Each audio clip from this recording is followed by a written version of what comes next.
नमस्कार विद्यार्थ्यांनो, आपण आज आता या तासाला मराठी उताऱ्याचे इंग्रजी भाषांतर शिकणार आहोत.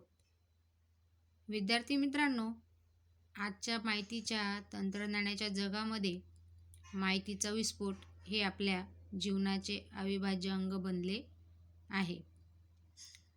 माहितीचा विस्फोट म्हणजे माहिती ही एका सेकंदात, काही मिनिटात संगणकाच्या युगामुळे लवकर आपल्याला समजत असते. त्यासाठी विविध देशांमध्ये नोकरी, व्यवसाय यांच्या संधी उपलब्ध झाल्या आहेत. या साऱ्यांचा परिणाम म्हणून भिन्न भिन्न भाषा बोलणारी, भिन्न संस्कृतीची माणसे एकत्र काम करू लागलेली आहेत. अशा काळात मग आपल्याला एकमेकांची भाषा शिकणे खूप गरजेचे असते. आत्ताच्या काळामध्ये इंग्रजी भाषा, मराठी भाषा, हिंदी भाषा जास्त वापरल्या जातात. त्यासाठी विद्यार्थ्यांनो, आपल्याला भाषा कळणे खूप महत्त्वाचे असते. आपली कामे सुरळीत होण्यासाठी आपण अनेक प्रकारच्या भाषा स्वतःसाठी शिकून घेत असतो. मग मराठी उताऱ्याचं इंग्रजीत भाषांतर कसे करावे,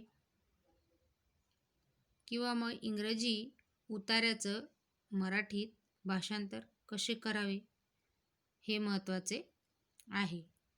त्यासाठी आपण काही या ठिकाणी मी तुम्हाला नियम सांगणार आहे, ते लक्षात घ्या. आपोआप विद्यार्थ्यांनो, त्या नियमांच्या मदतीने तुम्ही मराठीचे रूपांतर इंग्रजी भाषेत करू शकता व इंग्रजी भाषेचे रूपांतर मराठीत करू शकता. तुम्हाला या ठिकाणी उतारा दिलेला आहे. हा उतारा आपण व्यवस्थित काळजीपूर्वक वाचूया, त्यानंतर भाषांतर बघूया. आता तुम्ही 7वीला गेलेला आहात. भाषेची ओळख तुम्हाला चांगल्याच प्रकारे झालेली आहे. बघा, पहिला नियम, इंग्रजी न्यूजपेपर असतात ते वाचावेत विद्यार्थ्यांनो.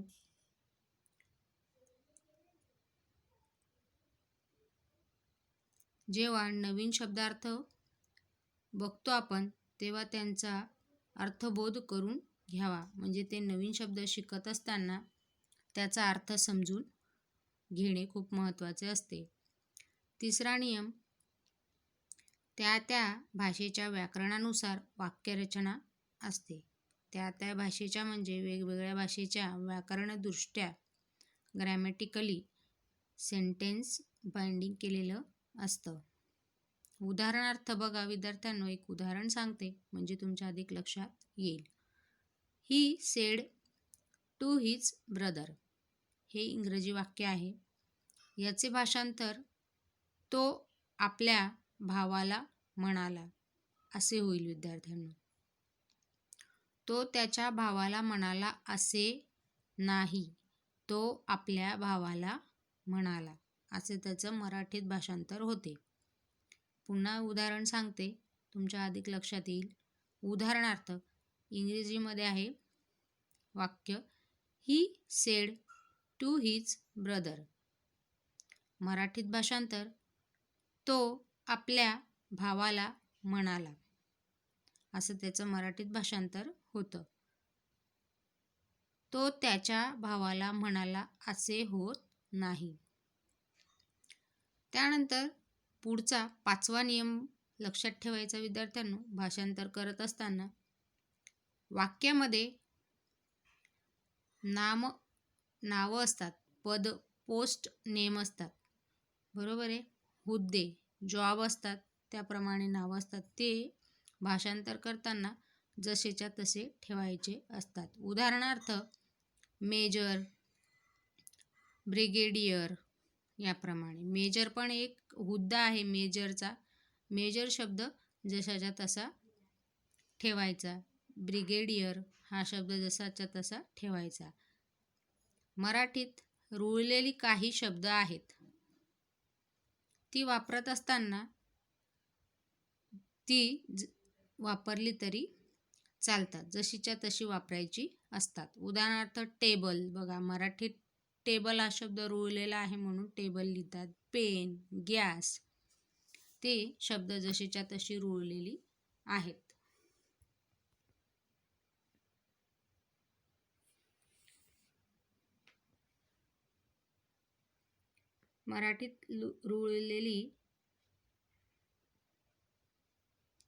मराठीत रुळलेली इंग्रजी शब्द तसेच वापरले तरी चालतात. त्यानंतर शब्दाची छटा. त्यानंतर विद्यार्थ्यांनो, भाषांतरासाठी पुढचा नियम, शब्दाची छटा ओळखा. म्हणजे काय? इंग्रजीमध्ये टू लाफ, मराठीत काय होतं? मोठ्याने हसणे. टू स्माईल, मराठीत स्मितहास्य करणे. टू टिटर, कृतीस्थपणे हसणे, याप्रमाणे. त्यानंतर पुढचा नियम,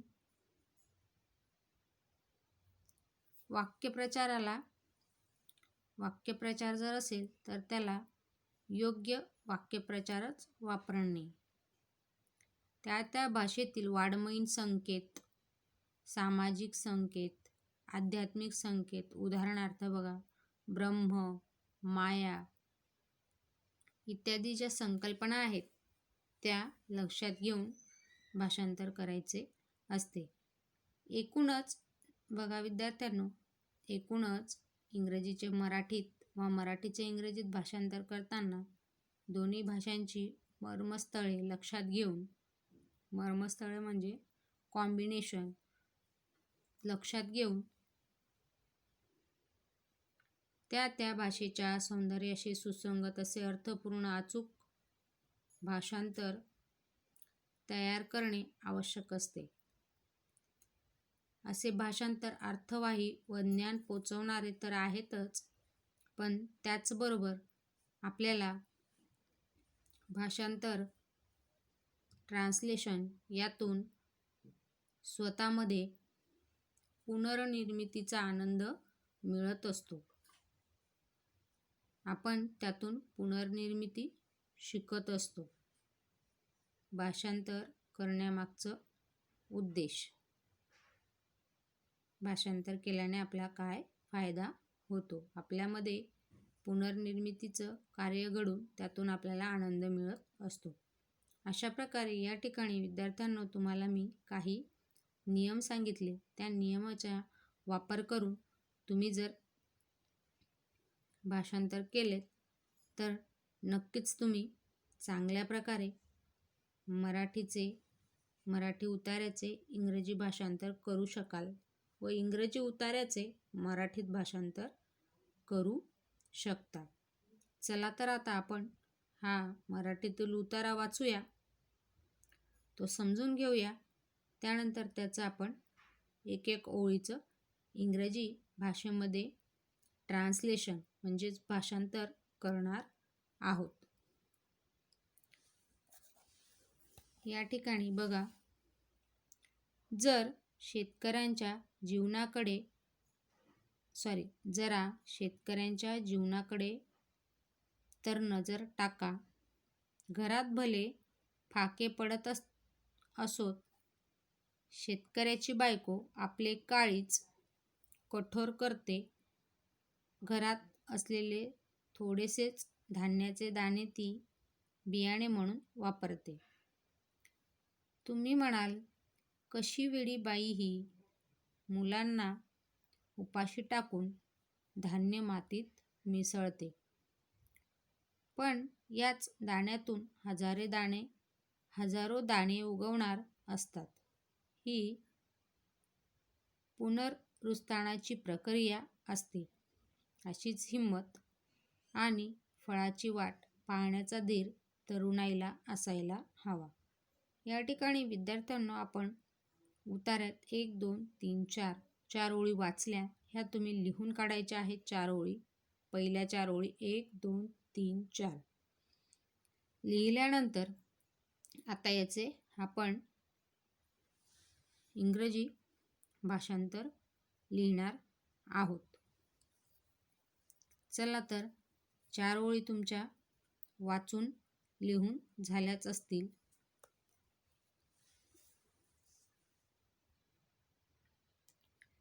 विद्यार्थी मित्रांनो, या ठिकाणी आपण त्या 4 ओळी वाचल्या. आता त्या 4 ओळींचं आपण इंग्रजीमध्ये ट्रान्सलेशन लिहिणार आहोत. Have a glance at the life of a farmer. Let hunger strike their children.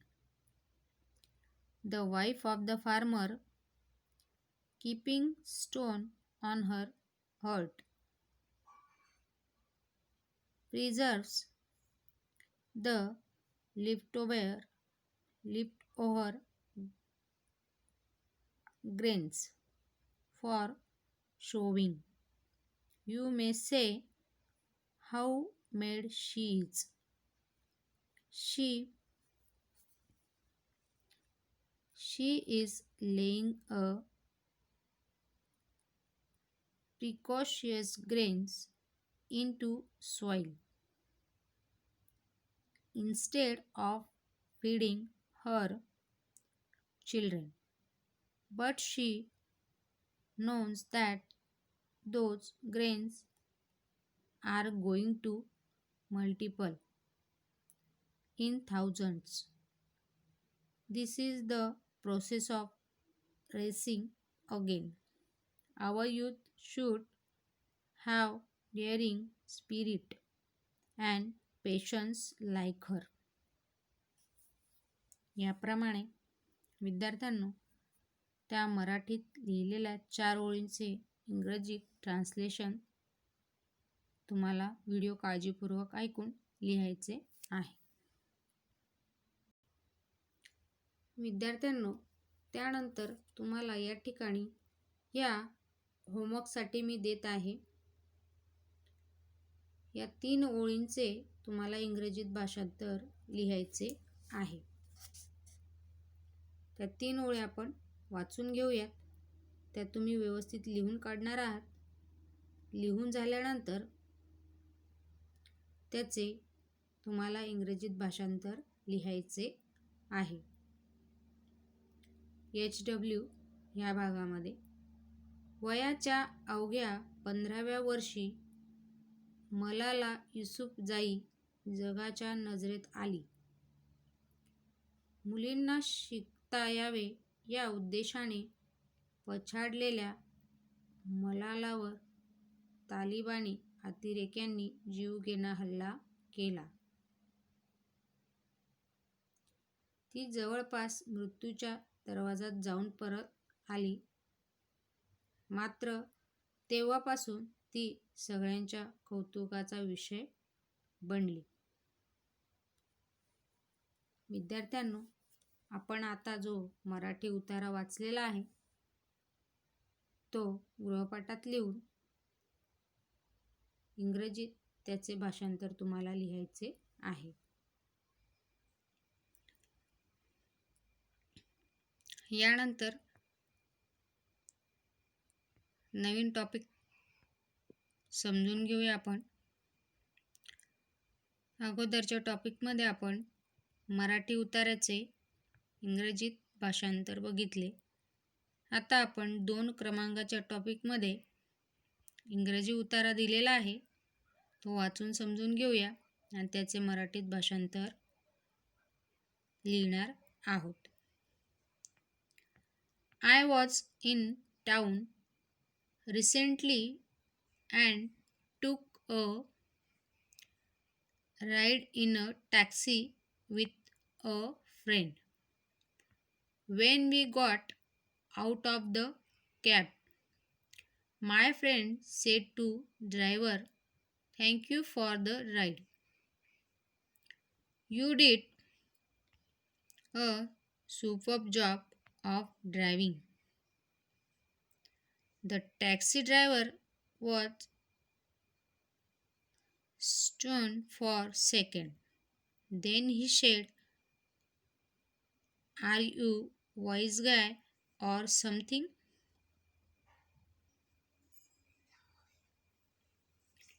"No, my dear man, I am not putting you on. I admire the way you keep yourself cool in heavy traffic."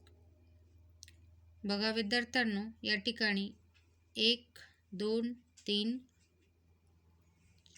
1 2 3 4 5 6 7 7 ओळींचे इंग्रजी भाषांतर बघितले. आता त्याचे आपल्याला मराठीत translation करायचे आहे. त्याचे ट्रान्सलेशन या ठिकाणी खाली दिलेले आहे, ते आपण आता लिहिणार आहोत. अगोदर हे इंग्रजीतील मी वाचलेले 7 ओळींचं भाषांतर लिहून काढायचे तुम्हाला ट्रॅफिकपर्यंत, आय वॉचपासून हेवी ट्रॅफिकपर्यंत. आता त्याचे मराठीत भाषांतर बघा. अलीकडे एका गावाला गेलो असता मी माझ्या एका मित्राबरोबर टॅक्सीने गावातून चक्कर मारली. I was in town recently and took a ride in a taxi with friend. When we got out of cab, my friend said to the driver.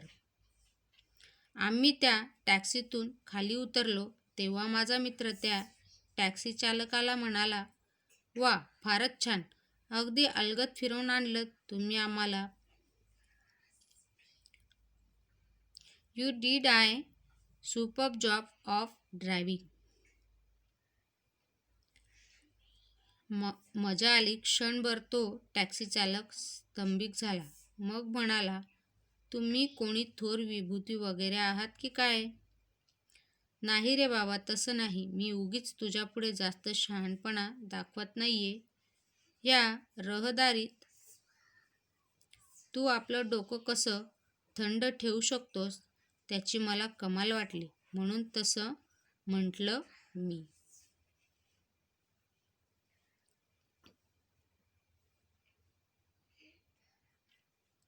अशा प्रकारे विद्यार्थ्यांनो, या ठिकाणी आपण भाषांतर बघितले.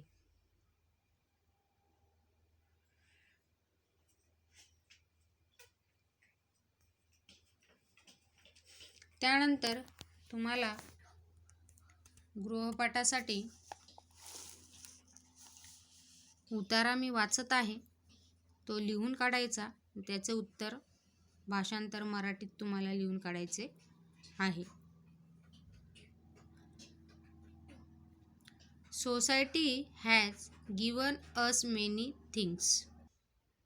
Society has given us many things. It is high time to give something back to society in whatever way possible.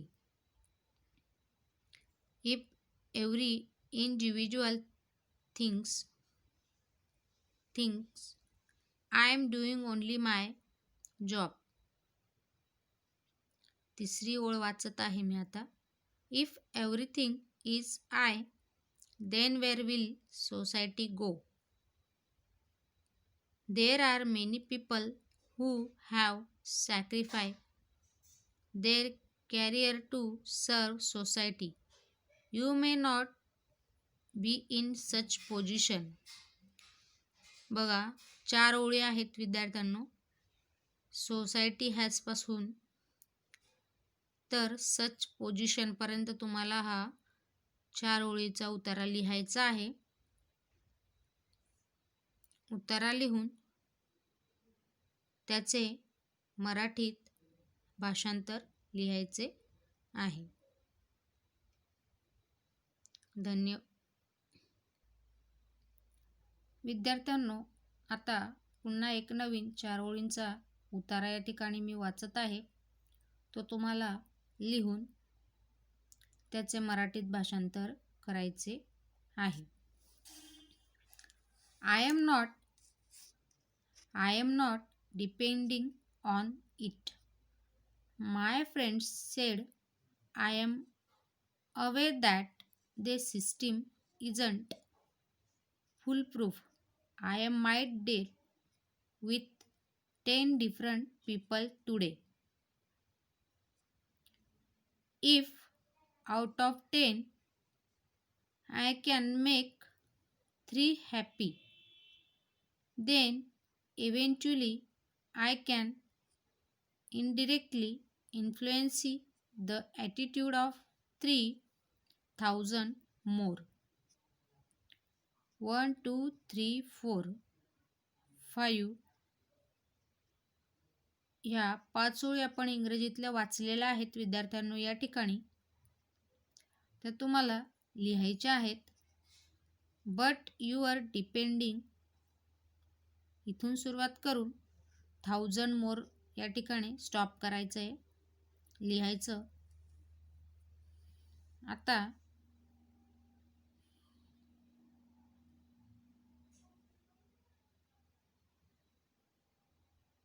ह्या ओळीचं आपण ह्या इंग्रजी वाचलेल्या ओळींचं मराठीत भाषांतर लिहिणार आहोत. विद्यार्थ्यांनो ह्या इंग्रजी ओळींचं भाषांतर आता आपण मराठीमध्ये लिहायला सुरुवात करणार आहोत. But you are depending on the taxi driver to pass your goodwill to others. पण तुझी चांगुलपणाची भावना इतरांजवळ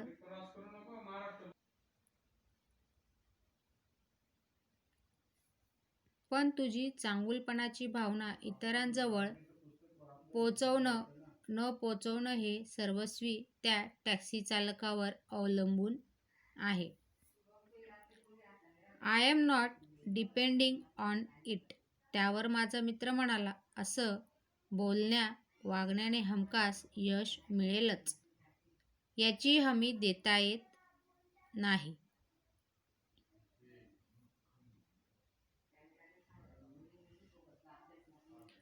I am aware that the system isn't foolproof.